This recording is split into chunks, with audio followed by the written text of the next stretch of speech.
We have moved our location to what in the olden days was called the Glines ward, and on this spot where we now stand existed an old clapboard church when my parents first moved to Glines ward. Our home location was about a half mile from here, and this is where we came to church. So I came to church here as a child in the old building that, as I mentioned yesterday, we raised in order to build a newer one, part of which has now also been raised in order to build the building that is here. This spot that we can see in the video now, however, is part of the old new building. Let me restate just a couple of interesting things about this.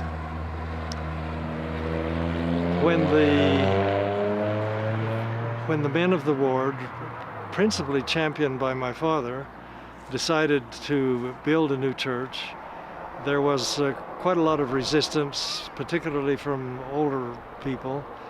They had been coming to church here for all of their lives, and why would we want to tear down a building just to put up something new? Once that issue had been resolved in favor of having a new building, then the question arose, well, how's it going to be paid for? The church, I think, chipped in about 50% of the cost, and the other 50% had to be raised locally. And so the Relief Society and the Sisters of the Ward would hold parties and dinners and fairs and bake sales and whatever else, and the men would contribute as best they could. The men decided that while they couldn't do bake sales and all of that, they could cut down trees. And so they secured an allotment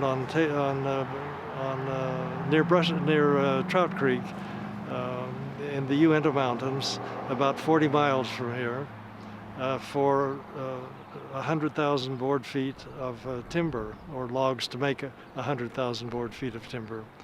And it was then, as I mentioned yesterday, that we all went up with our wagons and our horses and began the process of hand cutting down timbers, hand logging them up, hand dragging them to a loading dock, hand getting them onto the old farm wagons, and then carrying them to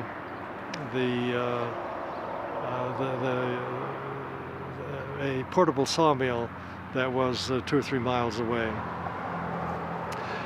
In addition to what I mentioned to you yesterday, I think it would be somewhat instructive, at least to my memory, to mention that my chore for getting at age 12 for the project on the mountain to get the timber was to make sure that my dad's team of Clydesdale horses and my saddle horse made it to the logging site. And so I, along with a number of other boys who were equally tasked, got on our horses and led our teams up to the Trout Creek. We made the 40 miles in one day, and I thought, wow, that's a good ride, which later on in life made me understand that when Ammon Tenney and others, Jacob Hamlin, who habitually got on their horses and rode 40, 50, 60 miles in a day, had to be somebody's hero. Anyway, the timber came down, and as I mentioned it yesterday, it was cured, and on this spot then, a very magnificently beautiful but modestly sized chapel was constructed and faced with brick. Just from a child's perspective, 2 or 3 things that come to mind are the septic tank. Should we talk about the septic tank for just a minute? We're not on a city sewer system here, we're in those days, but the church did require we had a septic tank and did require that we had inside flush toilets, and we could not have outside privies, which several of our families had, including mine. And so the septic tank was right over there where I'm pointing, and was hand dug by the Boy Scouts. I remember that one time I failed to show up for the assigned digging time because my dad had assigned me tasks on our local farm, and he mentioned, I am spending so much time on the church, I am covering what time you are required to spend. You do what I ask you to do. And so I did, and then the next Sunday I was really jawed a lot by my classmates for not showing up to do the digging for that day. Anyway, it was a heroic effort, and we dug the septic tank, and we had inside flush toilets, and that was pretty wonderful. Later on, my wife Marta and our two sons, Richard and Michael, moved back to Vernal for a couple of years to do a business enterprise with my father. And the new chapel that had been built by the efforts that I mentioned was the chapel that we came to for worship purposes. There was, at the time, a drinking fountain in the foyer of this church, and the drinking fountain was hooked up to the local distribution system that gathered its water from the upper canal and put it in a little settling tank, and then it filtered it on. As a backdrop, as a child, I remember turning on the faucet. We did have running water in our house in Glines. I remember turning on the faucet and something came out, and I pulled it, and it was a frog's leg, and and I was there with my glass, filling it with water, getting ready to drink, and that was my first introduction. Hey, this is not really sanitized water. It runs down through, people's crowds and whatever, and we end up with a frog in our drinking line. Anyway, that was the water that this drinking fountain was hooked up to. And by the time I was 25 or 26, when my wife Marta and our children, our two oldest children, were coming to church here, I had become sensitized to the unsanitary nature of that, so I took it upon myself the obligation to put a sign up that said, "Do not drink, water is unsanitary." And then I stepped back and was proud of my having warned people that this was really not chlorinated water that comes from the city service system. The bishop, Bishop Johnson, came by, saw the sign there, and quickly took it down. And I thought, he really is not sensitized to the damage that can happen to our ward members by drinking unsanitary water. Well, I tell you this story because it simply exemplifies the progressive way by which our lives have all become better as a consequence of being sensitized to the need for protection of the environment and for adequate preparation of potable water so that the problems of disease and epidemics, if not even pandemics, are reduced. Later on, the building that we built was deemed to be not large enough, and a large portion of it was raised, including the chapel and the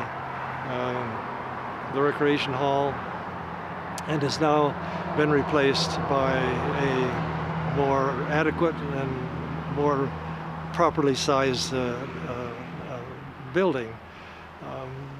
That does not detract from the enormous effort that a number of men and women of the Glines ward made in their time to improve the locale in which we did our worshiping. Now, just as an aside, I guess I would say that this was all going on in my formative years, and while I had some disagreements and even sometimes a major disagreement or two with my father, I was always impressed by the enormous dedication that he had to the religious side of his life and to the matters that were consequential in an eternal perspective. And from that experience, I guess there was imprinted in my soul the need to find a degree of certainty, certitude, a testimony, if you please, about things religious that would also be important to me. And eventually I did find that and imprinted them in my soul as well. But all of that formative stuff became part and parcel of my tug and pull and affection with and for my father. My mother played the organ a good time, but it is of some interest that there was an organ here. As another aside that just barely came to my memory, in the recreation hall, up on the wall that is facing the stage, we had a stage. We had curtains in the stage. People would do their little plays and whatnot. This is all in days before television. The builders had put a projection booth, a movie projection booth, up in that wall, and every week you could come over to the church and watch a movie for, I think, a nominal fee of 25 cents or so, and you could always be assured that it would not be, in today's terms, an R-rated movie. The church continued, even in my lifetime here, to be a focal point of social as well as religious experience. And watching a movie from time to time was part of that social experience. They also held dances here. And of course, in some faiths, holding a dance is verboten. You would only do that on pain of being consigned to hell for sure, and really quickly. Mormons in their traditions, in our traditions, have thought of that as being not only socially acceptable, but fun and inviting, and even for young boys, you can learn not to be scared to death of a girl if you dance with her now and again. Meetings morning, and then go milk the cows, and then Oh, there used to be a song in the LDS hymn book that said, I don't remember the title of the song, but one of the phrases in there was meeting promptly at 10 in the morning, and that was for Sunday school. So there for a number of years, we'd show up at meeting here at 9 a.m. for the Relief Society and priesthood meetings, and then promptly at 10 in the morning we would have our Sunday school, and then promptly as soon as that was over we'd head to home, and we would get our chores done, our cows milked and all that stuff, and then return at 7 o'clock in the evening for our sacrament meeting. We all thought that a 3-hour block, the innovation of a 3-hour block was pretty marvelous at my age, but early on when I was a youth, a 3-hour block would not have worked because there were so many farm duties that had to be interspersed between meetings. It was really a chore to change your clothes. You know, you got to put on your Sunday clothes and then you got to put on your chore clothes, and you have to do that really pretty fast. But in our household, if you ever went out in your Sunday clothes to do what your chore clothes should be doing, you were in big, big trouble.